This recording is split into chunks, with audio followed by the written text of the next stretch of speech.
Friends, ఈరోజు మీకు నేను పైన కరకరలాడుతూ లోపల సాఫ్ట్గా స్పాంజిలా ఉంటే బన్ దోశ, సాఫ్ట్ ఇడ్లీ, ఈ రెండు ఎలా తయారు చేసుకోవాలో ఒకే పిండితో ఎలా తయారు చేసుకోవాలో చేసి చూపిస్తాను. సో లక్ష్మీస్ కిచెన్కి స్వాగతం. మరి అందుకు కావాల్సిన పదార్థాలు ఏమిటో చూసేద్దామా? ఇలా ఒక గ్లాస్ 2 గ్లాసుల బొంబాయి రవ్వ, 2 గ్లాసుల బొంబాయి రవ్వ. నేను ఈ గ్లాసుతో కొలతలు చూపిస్తున్నాను. ఇదే గ్లాసుతో సగం గ్లాసు సగ్గుబియ్యం, ఇంకొక సగం గ్లాసు అటుకులు, ఇంకొక గ్లాసు నిండా మరమరాలు. ఇవన్నీ చక్కగా అన్నీ బాగా కలిసేలా కలిపేసుకుని దీనిలో పుల్ల పెరుగు వేసుకుని ఒక అరగంట సేపు నానబెట్టుకోవాలి. పెరుగు పుల్లగా ఉంటే మనకి ఇడ్లీను దోశ కూడా సాఫ్ట్గా వస్తాయన్నమాట. బాగా ఇలా కలిపి పెట్టేసి మూత పెట్టేసుకుని ఒక అరగంట సేపు నానబెట్టుకోవాలి. ఇలా కొద్దిగా కొబ్బరి ముక్కలు కూడా తీసుకుని చూపిస్తున్నాను కదా, అన్ని తీసుకుని మిక్సీలో వేసుకుని గ్రైండ్ చేసుకుని అవి పక్కన పెట్టుకోవాలి. మరి బన్ దోశలోకి ఇడ్లీలోకి మనకి చట్నీ కావాలి కదా, ఆ పప్పు నానేలోపు ఇవి రెడీ చేసుకుంది. ఇంకా పుట్నాల పప్పు, కొత్తిమీర, పచ్చిమిరపకాయలు, కొబ్బరి వేసి కొంచెం జీలకర్ర, ఉప్పు, సరిపడినంత ఉప్పు వేసుకుని కాస్త నీళ్లు పోసుకుని వీటిని చక్కగా మెత్తగా రుబ్బేసుకుని చట్నీ రెడీ చేసుకుని ఉంచామన్నమాట.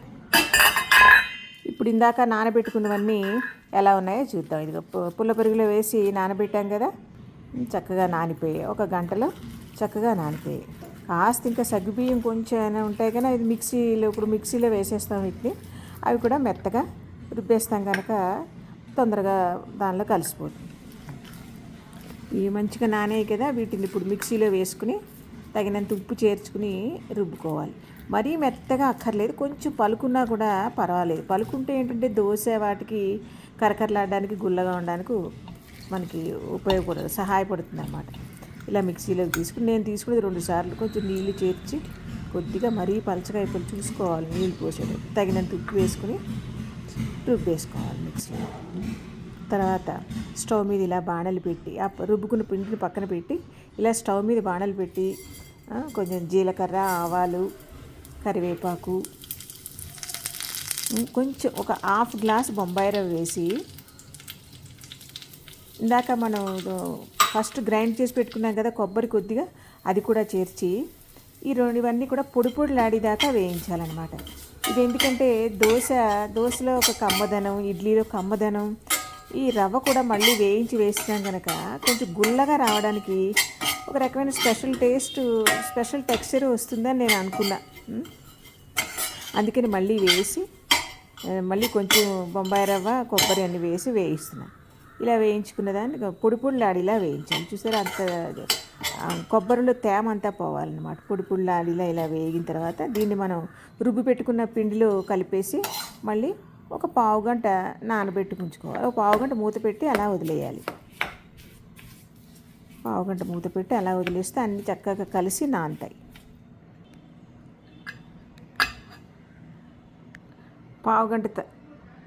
పావుగంట తర్వాత ఇలా మూత తీసి చూసారా ఎలా ఉందో. ఆ వేయించిన కొబ్బరి ఈ రుబ్బు పెట్టిన పిండిలో తేమను తీసుకుని బాగా నాని పొంగినట్టు అయిందనమాట. చూసారు, అందుకే మూతకి ఇలా అంటుకుపోయినట్టు అయిపోయింది. కొంచెం గట్టిగా ఉన్నట్టుగా ఉంది. కొంచెం నీళ్లు చేర్చాలి దీనికి. జాగ్రత్తగా నీళ్లు పోసినప్పుడు అంటే కొంచెం గరిటి జారుగా ఉండేలా ఉండాలి. పిండి చూసారా గట్టిగా ఉంది. ఇడ్లీకి కొంచెం కష్టం అనమాట, గట్టిగా వచ్చేస్తుంది ఇడ్లీ అలా ఉంటే. కొంచెం నీళ్లు చేర్చుకుని అవసరం వస్తే కొద్దిగా ఉప్పు కూడా చేర్చుకుని బాగా నీళ్లు చేర్చిన తర్వాత బాగా కలిసి గరిటి జారుగా అలా ఉండాలన్నమాట.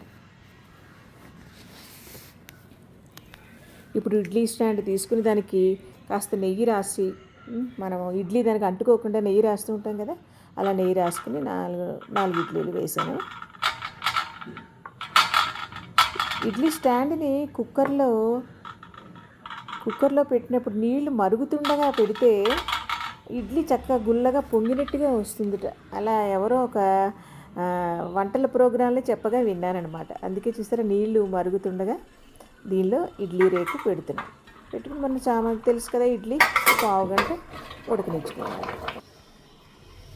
పావు గంట తర్వాత మనం కుక్కర్ తీసుకుని ఇడ్లీ తీసాను. ఇదిగో చక్కగా సాఫ్ట్ ఇడ్లీ, నోరూరించే ఇడ్లీ, సాఫ్ట్ ఇడ్లీ రెడీ. మనం సిద్ధం చేసుకుని కొబ్బరి చట్నీతోటి తింటే ఆ రుచి, ఈ కాంబినేషను చాలా బాగుంది.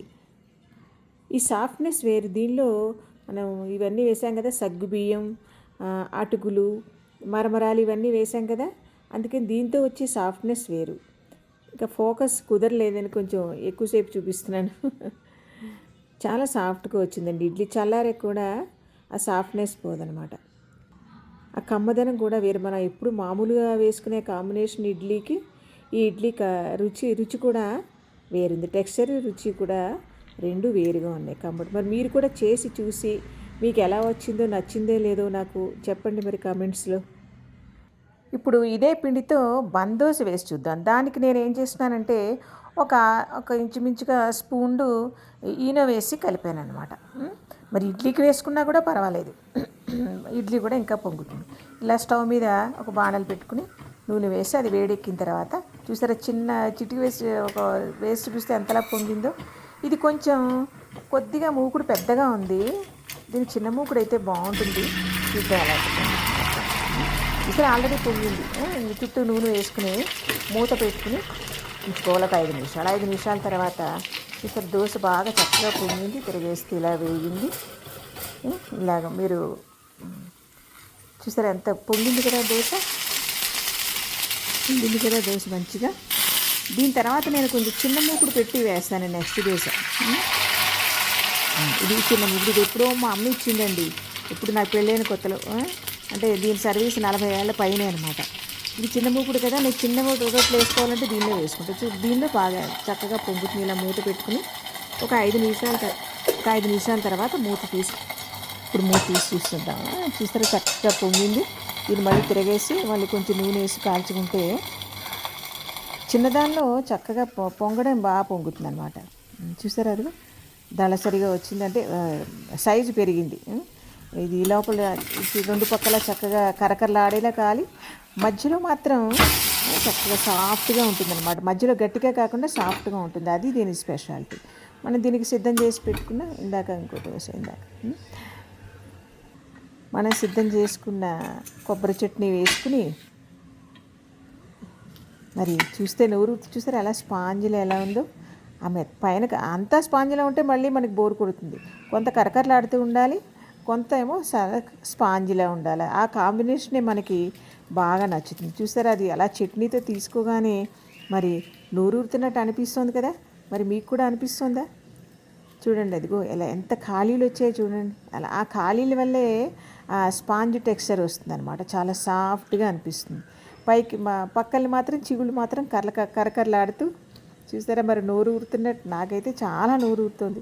మీరు కూడా చేసి మీకు ఎలా అనిపించిందో, నచ్చిందో, ఎలా అనిపించిందో నాకు కామెంట్స్లో మరి చెప్పండి. మరి థ్యాంక్ యూ వెరీ మచ్. ఆ లాస్ట్ పీస్ అయితే మీకు నోరు ఊరిస్తుందని అనుకుంటున్నాను నేను.